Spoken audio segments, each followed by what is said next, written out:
My through. God, wait, that's real.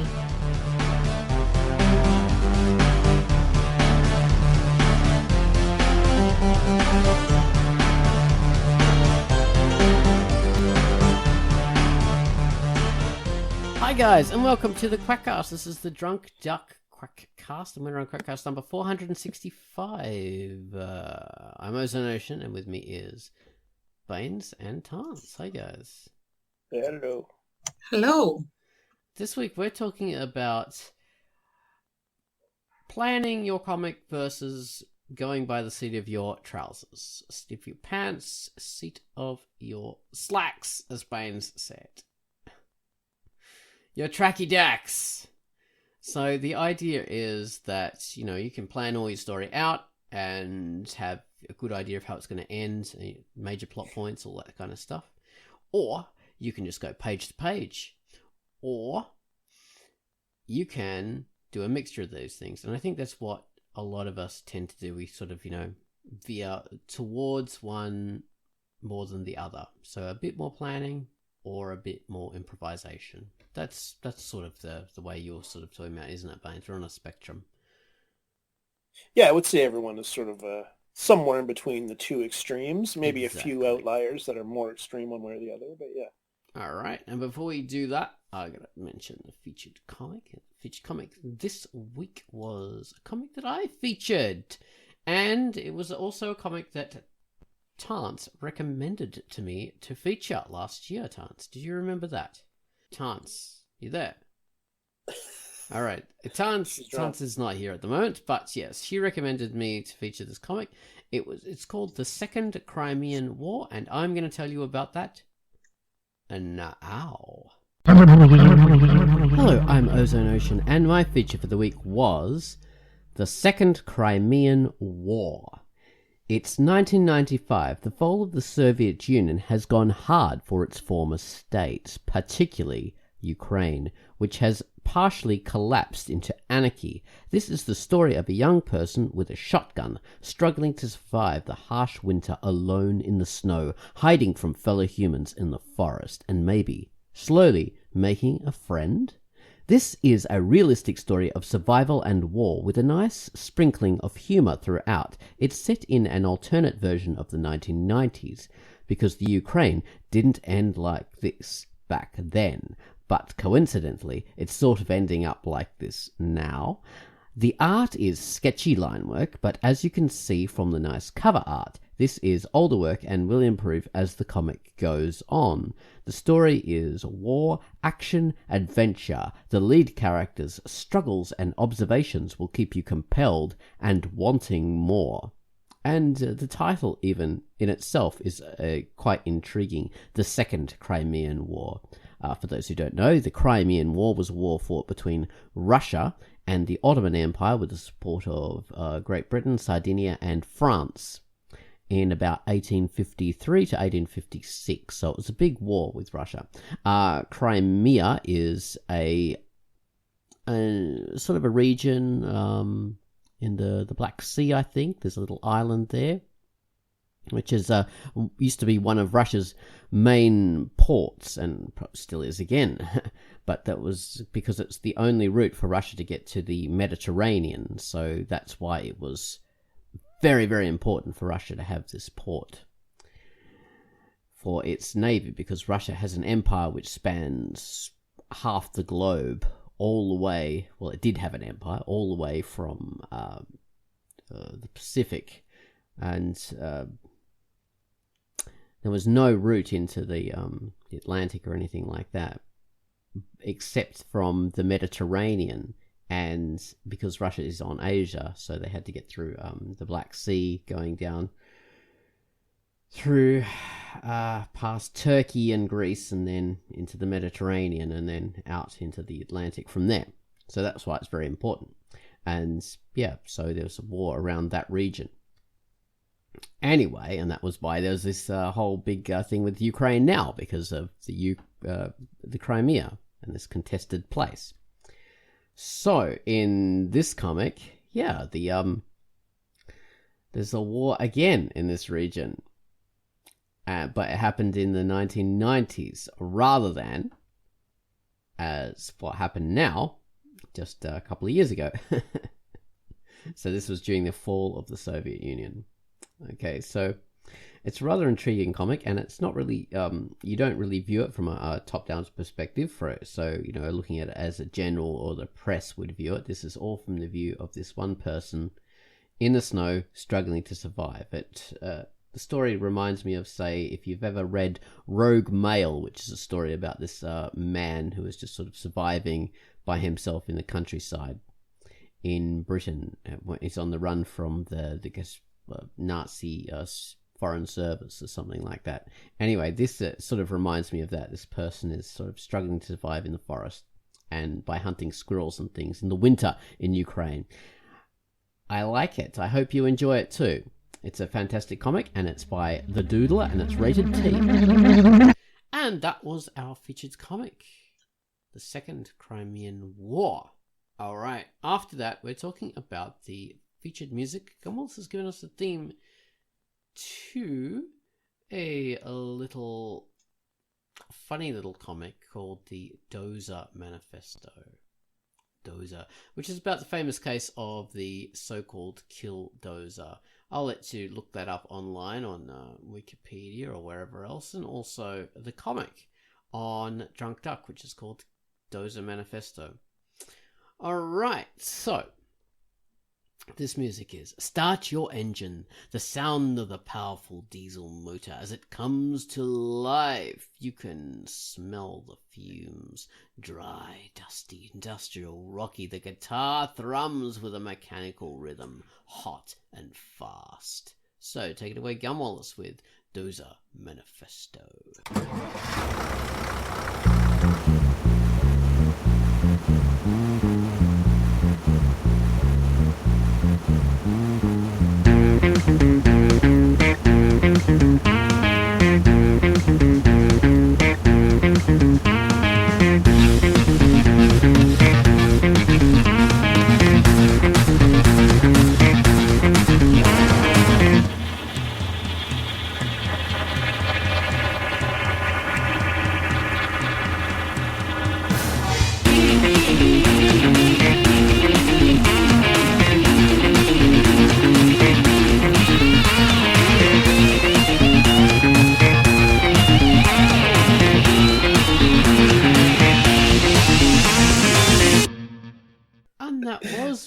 Theme to the Dozer Manifesto.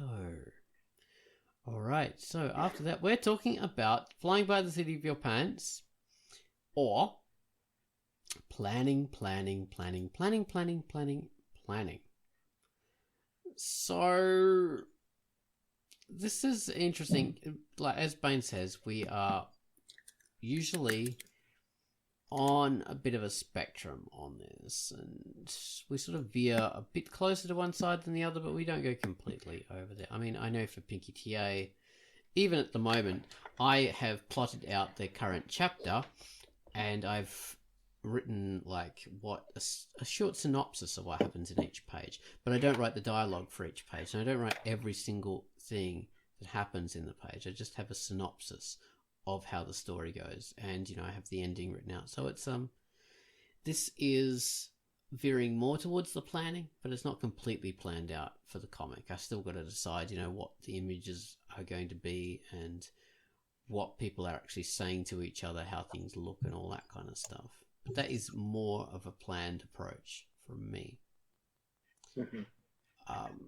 What about you guys? Where are you guys at the moment with planning and seat of your pantsing? Well, I have an overall series, and the whole thing was it's a group of characters. I knew who my main characters were, and I spent a long time, like maybe 2 years, initially, before I posted anything. I did an animated series first, I mention all the time. Mm-hmm. But before I even started that, I was working on the characters. I'd say, I had a list, several lists of I'd like to do this story, like this happens. Just like a one sentence kind of like this happens or this happens, So I had this whole list of stories, and then I had a bunch of scenes, a bunch of doodles as I slowly kind of developed what the characters would be, what their relationships would be, their personalities, and things that might happen to them between each other later, conflicts they might have and stuff like that. So it was on that level, it was planned, and like certain things that would happen to them later, like revelations about their history or something like that. I had that in mind, but just in a very general kind of way. So that was kind of like vaguely planned. The characters were worked out pretty well. But then when it comes down to, like, I mean, and my comic is broken into individual issues, sort of 25 to 40 page individual comics, so to speak. So like, even though the overall arc of the series isn't really planned, I had a few ideas initially, but I don't know if they're going to happen or not. But the individual stories I write to an ending. I plan those out pretty in careful. a fair bit of detail. And sometimes, and often the ending will change somewhat. But if I kind of like work it out vaguely and then start doing pages, the ending will become clear. Like even if it changes a bit, it'll sort of somewhat be what I had in mind. I can usually find a quicker, more concise, more pointed way to do the ending I wanted by the time I actually get there. Yeah. I do get stuck in the middle. I'm stuck in the middle right now. Even though I know my ending, like I'm kind of in the middle of this issue. I've been doing this comic for 2 years. Are there clowns And I'm a little bit stuck right now. Jokers to the right? Or? Yeah, exactly. Yeah. I might just cut someone's ear off and then see if that helps. That can be quite painful when when your ear gets cut off. But when you reach that kind of an impasse almost, or you're in the middle of something, and that's this. Yes, it can. And that's luckily the small version of pantsing that I do in between my big moments, the big points in the story. I can get stuck in those little areas where I am pantsing, those little in-betweens that can even be a few pages long sometimes. Where it's like, okay, or even one page, one bit of dialogue. It's like, okay, well, how do I get from here to here? I have certain information I want to get across, certain things I want to set up here so the ending fully pays off. But then figuring out exactly how to do that can be, I can get a little bit hung up on that. I can only imagine having no clue what the ending was. That would be incredibly stressful. Nightmarish. Well, I find... as we talked about in our Patreon video, the fact that if you plan up stuff too much, the story can be a bit crystallized, or it can be a bit set in stone, and then I feel like I'm not creating anymore, and I can feel like, oh well, I'm just drawing out something that's already fully done, and there's nothing really interesting for me to do here. That can happen. If it's your own work, if you're drawing out someone else's words, then it's a bit more interesting because you're sort of interpreting someone else's feelings. But if you're doing your own stuff, you've already written out, then you can see everything in your head, and it really seems to be pointless to actually draw it out. But the way we're talking about, the seat of the pantsing kind of stuff, which is more where you've got your improvisation and your like creative thought and stuff like that. That is what you can use to sort of drive you forward and give you inspiration to do more. So if you can work that into your plan in some way, then that gives you a space for creativity and a space to sort of let yourself shine and experiment and play, which is that can be a good thing if you have the ability to let that actually happen. Then that can be a positive kind of motor to drive you forward to doing it more and more. And that's my perspective on it anyway. What about you, Chance? Yeah. Ben's going. Yeah, no, go ahead, Chance. I am a control freak, so I like planning a lot.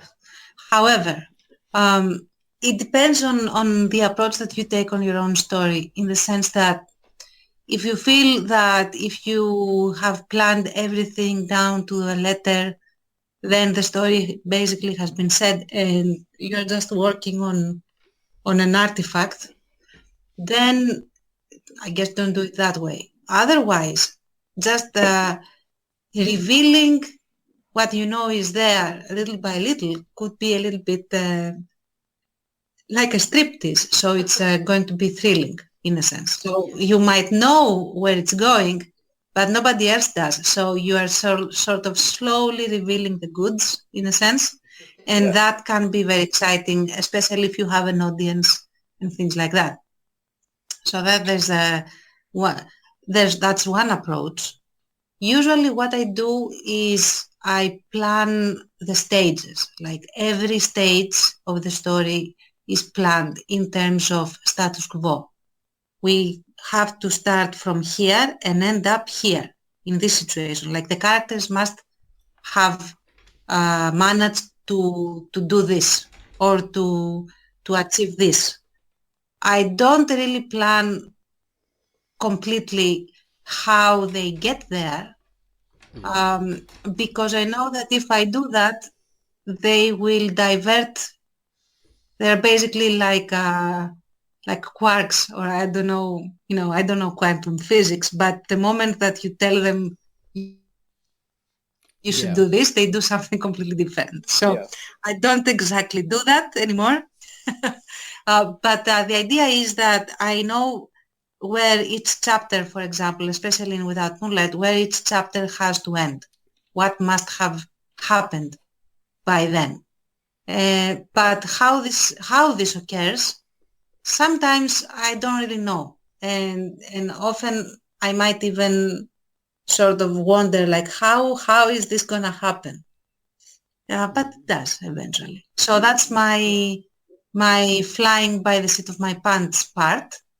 And the planning part as well. So it's a bit of like, I would say 70-30, with 70% planned out and 30% an unknown. And this is not a spoiler, I guess, anymore. For example, I didn't know that a certain character was going to die when they died. Or I actually knew it at the beginning of the chapter, but not before then. Like I didn't start off with them dying at all in the story with this particular character. The point was for him to manage to make it to the end of the story. And he didn't. And I knew that the moment I started the chapter before the one where he dies. And I tried many ways to tweak it so that when it came to that moment, he would be able to sort of get away with just like an injury or something like that, but it couldn't happen. So yeah, I didn't know, and then I knew, and then I had to work around that and find different characters to fill in that gap, if possible. There's a parallel world somewhere where something different happens. Exactly. And someone's going to write that as a fan comic one day.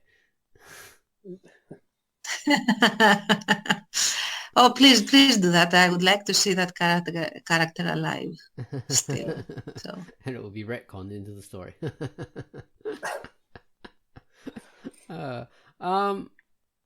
It's Don't always retcon my story. Just write a fan. Yeah. It's funny the way that balance happens throughout my comics history. I've gone all the ways, I've planned way more, and I have gone more by the seat of my pants, just going from page to page and sort of knowing where the story will end or knowing what direction it will go in, but not knowing how I'm going to get there. So it's page to page to work out how I'm going to get there, which was thrilling in the beginning, but then it quickly got very, very hard. Yeah. And at a certain stage, I That's kind of what. Yeah. I wrote out an entire chapter, beginning to end, just completely wrote it out as a short story, and then drew it out. And for that part of it, that worked fine because it was written as a short story. It wasn't written as a comic. that way I did not know how to depict it properly. So it wasn't like, oh my god, I'm just drawing out stuff that I've already completely imagined and, you know, I've already like done this in my head. It wasn't like that at all. It was like, how do I turn this thing into this other thing? How do I translate these words into a story? And that was quite fun. So yeah, that there are different ways of approaching this stuff with, even if it is really planned, it can still involve enough creativity to keep you going.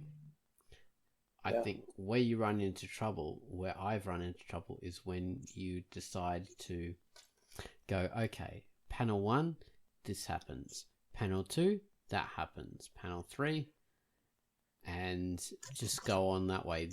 That makes it less fun because you're way too controlled. And you can't really, when you read that stuff, you can't really think, oh, maybe I'll do it a different way, because you've already said panel 1, panel 2, panel 3, so it makes it way too hard to work in more creativity, because you've made it, you've sort of compartmentalized it too much. So there's no way of thinking about it in different ways. I guess it's, I mean, if you're working in a part of a team, it's like changes things a lot, right? Yeah. I mean, I can't imagine as drawing my own comic and dividing it into panels initially, like in an outline. I don't think I would ever do that. It's more of a story thing. Yeah. And then I sort of figure out what's the story, what do I want to happen, what's kind of the theme, you know, what's the emotion, especially at the end, that I want to have. And then what are some highlights? Like, what are some really fun, like, moments? Like, what do I really want to see in this story that would be funny moments or bits of dialogue or whatever? Just bits of dialogue, little jokes, little character back and forths. And then it's just that.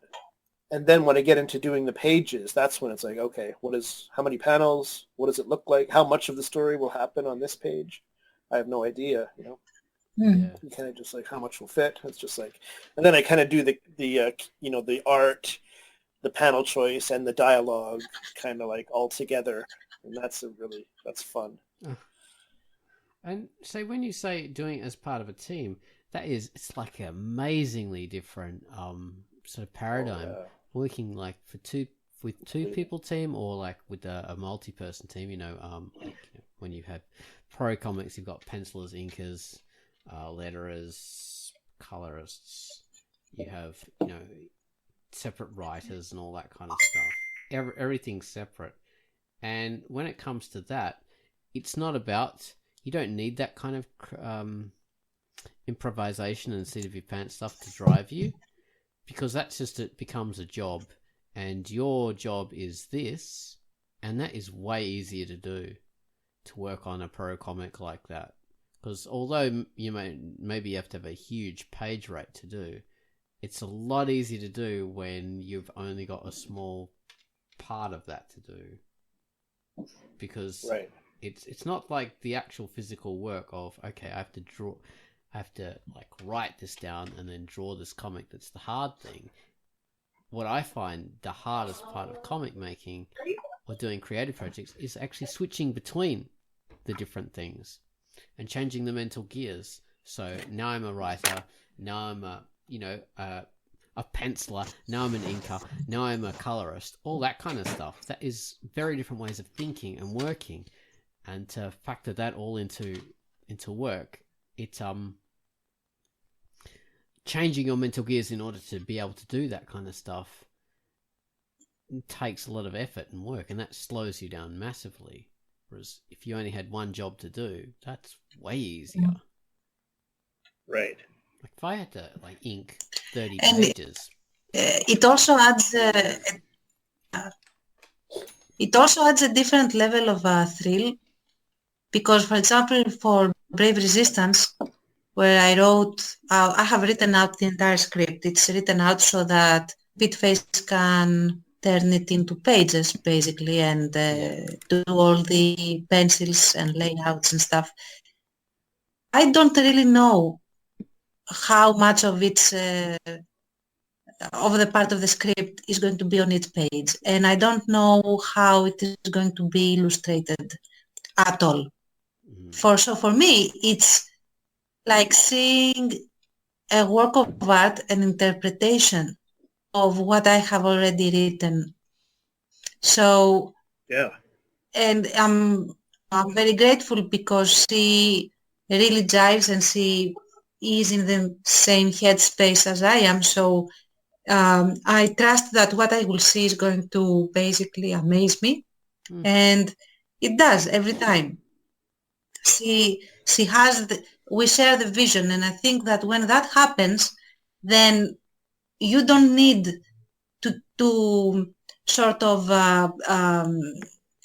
prepare and preconceive things so that your creativity keeps going, because it is going to be fueled by the stuff that your colleagues are going to do. Yeah. So you're going to be more inspired by the stuff that you see that is done on the basis of what you have created, and it's a completely different experience than being like flying solo and doing it all on your own. Yeah. When you do stuff all on your own, it's if you've already imagined the stuff in your head, then it's a lot less fun to actually go and do it. But reading someone else's description, like, when I do Bottomless Waitress, that's way more fun because Baines has already written it out there, and I can imagine that in my own way, which is really fun. And I can imagine my own camera angles and stuff like that too, all that kind of stuff. So that gives you a lot more of a thrill. And how would these characters like physically react? What's their expressions? All that kind of stuff. So that's it's a different paradigm. If working with one person or working with more than one person, it's a very different way of looking at it. But even though, like we say, like in big creative projects, they still do the flying the seat of their pants in big creative projects. So they're not immune to that. Movies, TV series, even though today we see a lot of stuff that's very planned out, it's only because of that binge watching stuff. In the old days, a lot of stuff was just, they didn't know what was going to happen next in the next episode. They didn't know what was going to happen at the end of the series. Some of the most famous TV series. But I mean, back then too, it was much more individual episodes, so there would be a structure to each individual episode, and probably a very specific structure. Right. If you binge watch older series now, it's like you really see the similarities in structure of every episode. Even great shows, you start to see the underlying, like, it's every episode usually feels pretty much the same in a way. Yeah. Like in terms of the story engine that's underlying everything, it's kind of like, it's kind of like this happens, like you see the victim, and then you see, like, you meet the heroes. They set out on the mission. They question one person. There's a little action thing. They question another person. There's a little action thing. And then there's an action thing between the heroes and villain. I don't know depending on what the series is, you see those repeating structure, exactly. And it's kind of like, but say even some early TV series, like say Battlestar Galactica, the original one, there was like an overall plan to that, sort of. There was meant to be, but they still did the flying the seat of their pants. It's flying by the seat of their pants. And that made it a little weaker than it should have done. But that was all totally, they had a plan about where that should go. And you can see that. You mean the series as a whole? Yeah. Yeah. You remember the original one with the shiny silver Cylons and all that stuff? I know of it. I don't know if I ever actually saw very many episodes. Yeah. Too old for you, Bones. Far too old. Yeah, before my time. A couple of decades. But I know, like, even the shows I love now, like some of the great stuff, like, Breaking Bad, Better Call Saul, they will plan out their season, And every episode has a beginning, middle, and end. Every episode has its own thing it's accomplishing. And also the season as a whole has a thing it's accomplishing, the main characters' arcs, and the overall story of the season. And even if it ends on kind of something that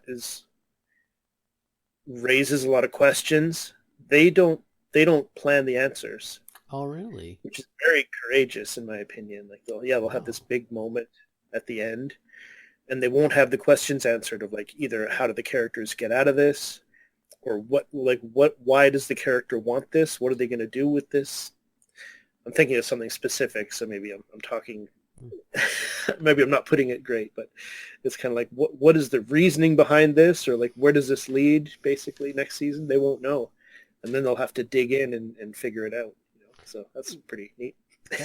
They were known, that team, for planning Breaking Bad very well, which was that series was very fascinating. It's like watching a great novel, the way it was things would unfold. But they knew in broad strokes how it was going to end. I mean, they know Walter White is going to turn from a good guy to a bad guy. They know that if he doesn't die some other way, he's going to die of cancer. Sure. And there were certain big things, general things that they knew, but a lot of specifics, and a lot of major characters even, they didn't know. I mean, they didn't conceive of every major character that ended up being important. Well, there was a lot of discovery along the way. Often these things are planned for a season. Right. Because you don't know whether you're going to be renewed they definitely or not. Did.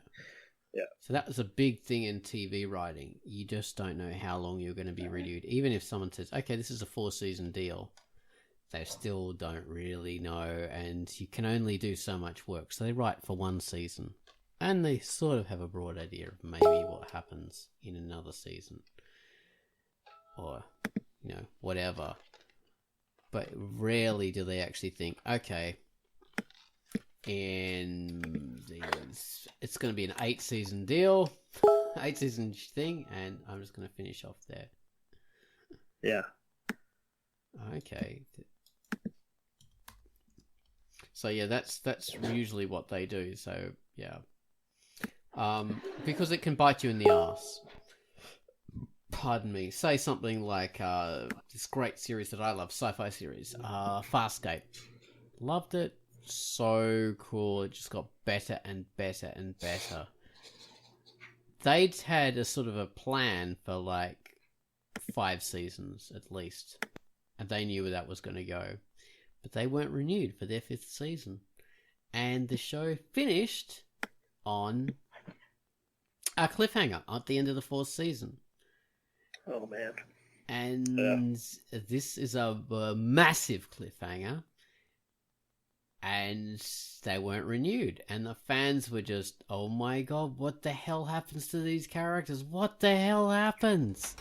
So the fans actually got together and campaigned and raised money for them to do a movie ending for the whole thing. And all the actors came back, and and they did a cinematic ending of what they were going to do for the 5th season. So, and this was way before bloody Firefly, that everyone just goes, creams their panties about now. Farscape had already done that way before, and done quite a good job on it. So buggy you Firefly fans of a 12-episode bloody series. This was a series that went on for like 4 seasons, and they did, fans got together and made sure it had a movie ending to it. So yeah. How was the ending? Oh, it's pretty good. All right. Pretty good. Can you hear me now? We can hear you. Yes. Tons. Oh, thank goodness, finally. So I didn't catch the last bit because I was restarting everything.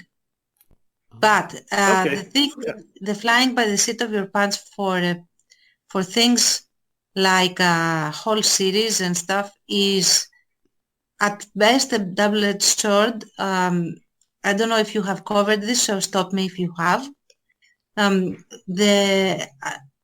it can go wrong very, very much if you are not experienced or if you don't have the general idea of what you should do. And I'm thinking of Game of Thrones, where they said they had the audacity to say that they were basically winging it from season one, which I think is not true, by the way. I think that at least up until season 5, everything was very, very planned, which is why it was consistent and it led to a very specific direction. What happened was that after that, they did wing it, but they had no idea how to wing it. And so the story came apart, basically, because they stopped respecting the rules of the world building. They stopped respecting the rules of the characters and what makes them tick. And they basically puppeteered everyone towards an ending. So, yeah. If you don't know how something works well, if you don't know how the world works very well, or if you're not too familiar with the characters, don't wing it. Plan it. Yeah. Wing it only if you are an expert in the particular world. Oh, yeah. So, yeah. Very good advice. Yeah, you can run into trouble if you don't know things well enough. Then you should just, you should just try and plan it, and so you can work out where the characters are going to go, because then you're going to run into problems. Obviously, they had, they had a massive easy mode with that whole Game of Thrones, because they've got like a hugely popular book series to draw from for the first, until they caught up to that. So that was probably why, they could say, oh, we're winging it, but they're not really winging it, because they've got like a book series that it's based on. So, and when they got to the ending, it was sort of, they had caught up to the books. So, yeah, they had to do their own version of what was going to happen, and they just didn't do it very well. So I think that was probably more what was really happening there. A famous one that from a few years ago was the Mass Effect game series, which is more like, like a novel that you play through. It's meant to be a space role-playing game, but it's more like, like a visual novel that you play through. And it was quite fun. You can sort of like pick, okay, I'm going to go with these characters and see how their story develops, or I'm going to go with these characters and see what happens to them. And I'll be an evil character and see what happens, or I'll be a good character. And the story will sort of change accordingly, and it will reflect the decisions I made. So that happened in the first version of the game, and then they had the sequel that came out, and that they built on that a bit more, which was really fun, really interesting. And they sort of promised you, okay, now the third one, which will be the finale of the series, that will completely reflect the choices you've made. Because each game, once you finished like the first game, then when you put in the disc, like you bought the second game when that finally came out, it loaded all these preferences. So your character looked the same. You had a way of making a custom character. Character looked the same. It had the story choices were all reflected. So your character had certain abilities based on whatever happened in the last game that you played, and that would all sort of influence the direction of the story in a certain way. And the third one, it was going to be the massive payoff. So this is going to be the finale, and like all your choices going to pay off, and everything's going to work. And instead, no, they did a Game of Thrones before Game of Thrones existed. It was really? Yeah. Oh my God. We puppeteered towards a predetermined ending, and it didn't matter what you did or any of the choices you did. There was barely any difference between the endings, and it was basically a different color on the screen. That was what it boiled down to, depending on which ending you had. And yeah, none of your choices really mattered at all. Didn't matter what you'd done in the previous games.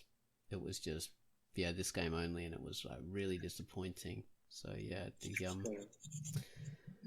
from being promised this clever planning and stuff like that, it just turned out to be, that same sort of Game of Thrones last season. So that has become a good way of defining bad writing now. Yeah. I mean, it's a lot of work, right? Like to really be true to what you've done and to keep it going. Even if you've somewhat planned, it's rarely planned out completely. And things don't work perfectly according to plan, as time goes on, kind of thing. So it's tough to do. Like, it's tough. I can see why sometimes it falls apart when people don't want to do that hard work. Yeah, very much so. It's tough, Yeah. but it's worth it, and you reward people with it. Like, you watch movies and TV shows or comics, anything where stuff has been planned and they've done it well, and it's so rewarding because they pay off stuff that you get introduced to earlier, and it's like, oh my god, that is really cool. So it gives a satisfying. I think one of the series that was can you hear me? Yep, I can hear you. Yep. Okay. So I think one of the series that was excellent in planning, two actually, now that I think about it, is The Last Airbender. The original, not the Legend of Korra. I think the Legend of Korra had the same issues that a lot of sequels to massive successes have. Yeah. But when it comes to the actual Last Airbender, there was meticulous planning. You could see it, that it was there and it had taken place. And maybe when they were writing it originally, they didn't know exactly how it was going to happen or whatever. But by the time it reached the developers and the animators and everybody else, the script writers maybe even, everyone knew exactly what to do. And that paid off massively, because whether you like the premise or not, it is an extremely consistently written story. With the beginning, a middle, and an end, and it doesn't ever betray the investment that you have done in the characters. The characters develop naturally, and so does the action. Like the action, character-driven, and it does respond and correspond to the choices that the characters make, which is extremely rare lately. The other one that again had this feeling to it, even though the seasons, there was a lot of time passing between seasons, was Samurai Jack, which I also think was extremely well planned. And the ending I really liked. Not everyone liked it, but I think that it had a very good wrap up, let's say. Yeah. Samurai Jack is a very cool show that went on for a long time. Did that end? Who was it? Mako that played the bad guy in that, or I can't remember. I think so, yeah. But he died a few years ago, so he might have died. I think it was. He might have died before they finished that series. I'm not sure. Anyway, yeah. I think he died right after. Oh, right. But that's something, you have to be, even when something's planned and you have a certain, like you may have actors or something playing your roles, and actors might die, and then where do your plans go then? Or quit or something, That makes it so much harder than even doing a long, a series of novels or a series of comics even, When you're dealing with actual, different writers, different actors, different bosses you might have, and like Oz mentioned, if you're suddenly canceled or suddenly extended, it's be all those extra challenges. Yeah, you watch shows from, I think it's the early 2000s or something like this, mid-2000s, I can't remember when it happened, but actually it's happened a few times in Hollywood, like in America, there had been the writers' strikes. And when you're watching series from periods where they have the writers' strikes, you suddenly come across, oh, this season is only like half as long as the other ones. What the hell happened? Or, this show, which was going so great, turned into nothing. Why did that happen? Because of the writer's strike. So unforeseen things like that can, if you don't write well enough, they can destroy what you're doing. So even when you're planning, there has to be some kind of seat of pants kind of ability, at least. The behind the scenes of some of the big franchises are interesting. Star Wars, Star Trek, Marvel, and DC, I guess, because of the extra challenges that are there. It's planning not just a movie or a trilogy of movies or a series. It's multiple series, all these characters, some of them with a long history, continuing an old character, like picking up on it again, trying to move things forward. And then you have aspects of the franchise or certain characters that you don't even own, you can't use in certain ways. Like in Marvel, they run into this a lot. Less now. I think they own most of the characters from the comics now, but not all.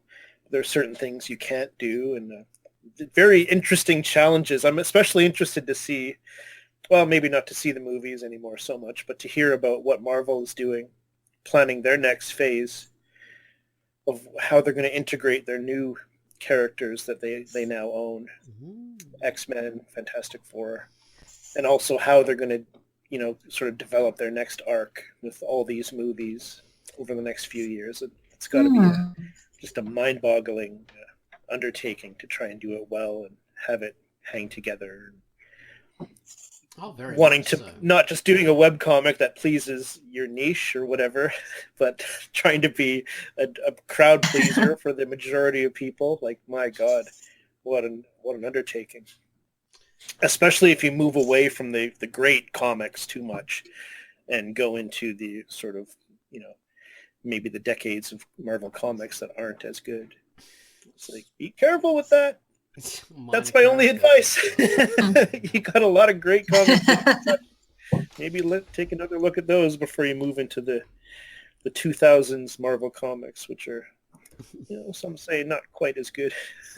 Well, when we're talking about seat of the pants versus big planning, well, let's look at, say, the whole Marvel kind of thing where they have, decades of work, as you're saying, and all these different characters, these worlds interact, so their stories interact, and they decided to go, okay, so we're going to plan these movies, and we're going to move towards this, I don't know, Civil War and Endgame, and all this kind of, these big kind of things where all the characters come together to make the story. And that was an interesting planning process. And it worked, largely. I think that became very popular. And they knew, okay, this character's going to have 3 movies, this character's going to have 3 movies, stuff like that. And they knew where they were going to go and where they were going to end up. Versus the DC approach, which was, these 3 movies by this Nolan guy were really popular, so I don't know, maybe we should make all our movies in the same dark tone, because that was good when he did it. And no, it doesn't turn out any good, and they mess up. Now they're going to do movies all in the Joker way. Yeah. They're going more the seat of their pants, and they're just going, yep, this sort of works, so let's base everything on this. And that doesn't work. It rarely, because you've got like a coin flip kind of especially thing. Yeah. It might work. And I think it's also especially if they don't exactly grasp. Yeah. If they don't exactly grasp why something worked, then it's a recipe for disaster for whatever comes next. Because there are some characters that aren't too amenable to, gritty reboots, and they were not constructed to be emo, for example, all the time. Or other characters are not supposed to be like jokers, basically. And when I say jokers, I mean that, to crack jokes all the time and be flippant and everything. So if they don't understand why something is a success, and then they try to basically catch the lightning in the bottle more than once without knowing how, you get a lot of messes, which is something that is a Marvel thing. Mhm. Not a Marvel, sorry, a DC thing. Yeah.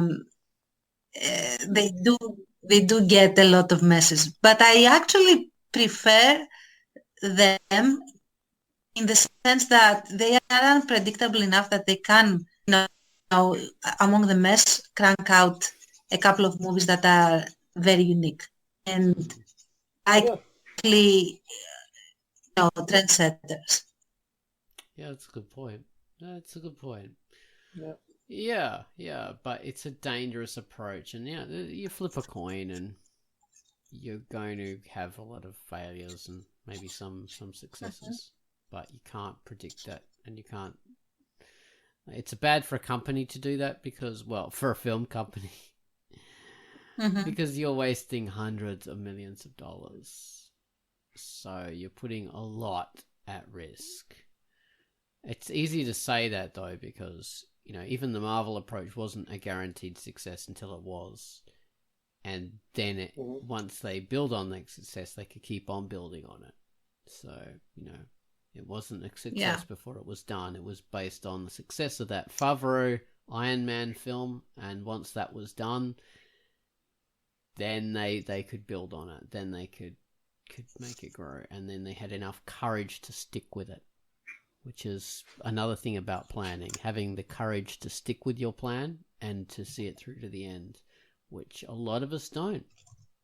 And this includes multi-billion-dollar film companies and, comic companies and all this kind of stuff. A lot of, even they don't have the courage to stick with stuff and write it out and see the vision through. So, sometimes, sure, you have to cut and run. You'd have to say, this is not working. Have to just draw a line under it and move on to something else. But, other times that is not the correct approach. You really should see things through to the end and finish them up, and you produce something great. Oh, well, that's my line true. anyway. I mean, at the same time, like that first Iron Man, famously, they did go into the script and kind of throw out most of the pages. I think the story probably was the story. I bet it didn't change much. But they kind of did a lot of improv. Really? And a lot of, to sort of liven things up. And the Tony Stark character really took shape, from what I can tell during those improv efforts. The kind of really snappy back and forth and how funny he was. Like a lot of it was put together after the fact. They weren't following the script in terms of actual dialogue. So there was that pantsing aspect was there, kind of fooling around with things and creating a vibe. And then, a vibe that kind of Marvel stuck with and tried to sort of copy that in every movie. But they still have, like, I think in the end of the film they uncovered Captain America's shield or Iron Man, not Iron Man, Thor's hammer or something at the end of Iron Man. At the end of Iron Man, there's a little tag at the end of the credits where Nick Fury comes into the movie. Oh, okay. Into Tony Stark's house. And I think he might say Avengers Initiative, or I don't know. I don't remember exactly what happens. But yeah, there was a little tag, but that didn't guarantee anything was going to happen. That was it's a nice little thing when you look back on it. It's like, oh, it was kind of all. They had bigger ideas, but they were never guaranteed to get there. Yeah. At the same time, like a lot of people think that some of the movies, I'm thinking of Thor, I think the first one was kind of made things more difficult by excessive planning and wanting to get too much exposition and too much prelude to future movies in there, that maybe they didn't necessarily need to do, but like being too rigid with it. It was a bit of a Superman 2, that film. It really was. It was a Superman 2. Just bad. Yeah. If everyone has ever seen General the original Zod. Superman 2. Yeah. I was just trying to think of a line from it. Nothing came to mind. I have seen the Superman 2 Magnus I have too. Opus. I just saw the Donner cut. Just got that DVD. It was cool to see that. But it's not your grandfather's podcast. We don't have to go into that. All right. Well, I think we're wrapping it up now. Ironically, Quackcasts are seat of the pants stuff. We have structure in Quackcasts, as you'll know, with our video. Patreon Of course, video, we never winged anything in the QUACKCAST. That's why we never talk over each other. Never. Ever. But I mean, we have our like rough structure at the beginning. Then we have an introduction. Then we introduce the featured comic. Then we introduce our featured music, and then we go into the main body of the Quackcast. But that's all the structure we actually have. Often, topics are sort of we come up with stuff on the fly. Sometimes it's planned a bit more, but we like to wing stuff, and it suits us. It makes us feel more comfortable when we're chatting and talking about things. Sometimes it can be a bit nerve-wracking, and we can go, oh my god, what are we gonna, how do we extend this? Or, our topic is just crap. I thought it was going to be good, and it's terrible. But we've been doing this stuff long enough that now we don't run into that kind of anxiety very much anymore, and we can sort of just go on with any topic almost. We can talk about crap. We can talk about crap forever. Yeah, it's true. It's true. Well, Baines was saying sometimes you do wonder. I do wonder sometimes about, should we or could we, sort of structure things a little bit if we thought of a topic a little more ahead of time. We usually are kind of last minute with the topics. There's a lot of things to talk about.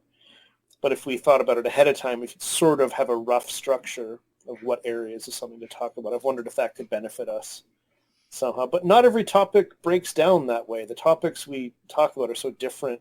Sometimes they're really big, kind of general, big picture ideas like today, and sometimes they're very specific things. Well, it's not necessarily, I mean, it wouldn't make it more interesting necessarily to structure it, even a vague kind of this topic, kind of a 4 blocks or some number of blocks to talk about to keep it more cohesive. Yeah, it's worth doing that way. We used to write out things quite a lot more, and it's interesting to do it that way. So maybe we will in future. We'll see what happens. It's true.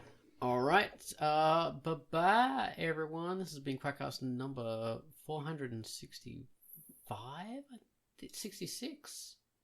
Oh, gee. So there we are. There's my planning for us. I can't even remember which number we're actually on. 65 we are. I'm pretty sure it is 465. So our structure, to me, I think, suggests next we should do number 466. Why not? I think so. I think Yes, so. let's do that. Yeah. All right, let's do it. It makes It's all planned out. perfect sense. Perfect. It does. Perfection. Thank you, everybody. Okay, Ciao. bye-bye. Thank you. Bye-bye.